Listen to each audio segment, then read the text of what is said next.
Hey, welcome back to Mondays with Mike. Here again, share a word to start your week. So I read a quote probably earlier last week. Somebody had posted online. It's from Mother Teresa.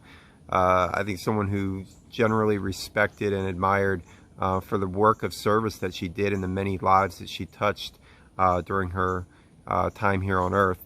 The quote was really about humility. And I'll read it and then I'll say a couple of words.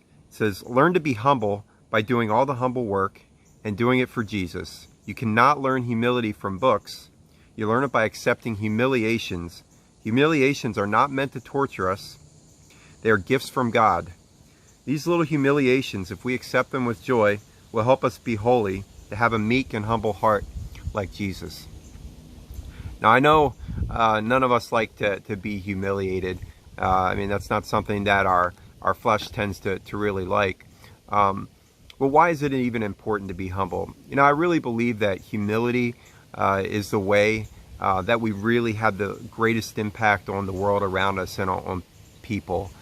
You know, because humiliation, doesn't feel good, but a willingness to be heard, a willingness to subject yourself to pain for the sake of other people is really something that will make a mark not just on yourself but on others. I think a lot of people have a feeling that humility is just thinking bad about yourself or thinking lowly of yourself.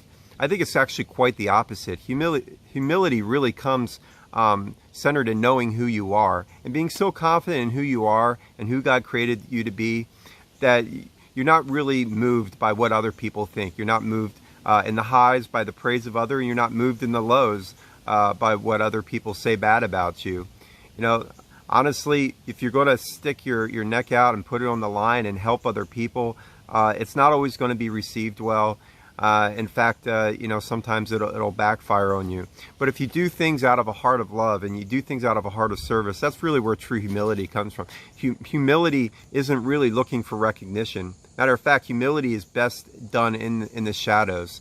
Because in that time and in that thinking, you are able to really help other people because they know you're not doing it for yourself. You're not doing it to get praise or get a pat on the back. You're doing it because you truly and genuinely care. When people truly see that love and that genuine care, that's really when they're going to really receive and be open to help. And that's really what this world needs. You know, it doesn't need a lot of people that are toting around and trying to think how good they are and, patting ourselves on the back. You know, this whole culture of entitlement, really flies in the face of who we were created to be. Yeah, I get it. It's nice to get recognition. It's nice to get what you deserve and what you worked for. But at the end of the day, you can't take any of that with you. What you can do though is leave a legacy behind you, and that's really what humility provides. And to just quote, the Bible says, James 4:6 says, "God resists the proud, but He gives grace and favor to the humble." I think we all want to really walk in that grace and walk in that favor.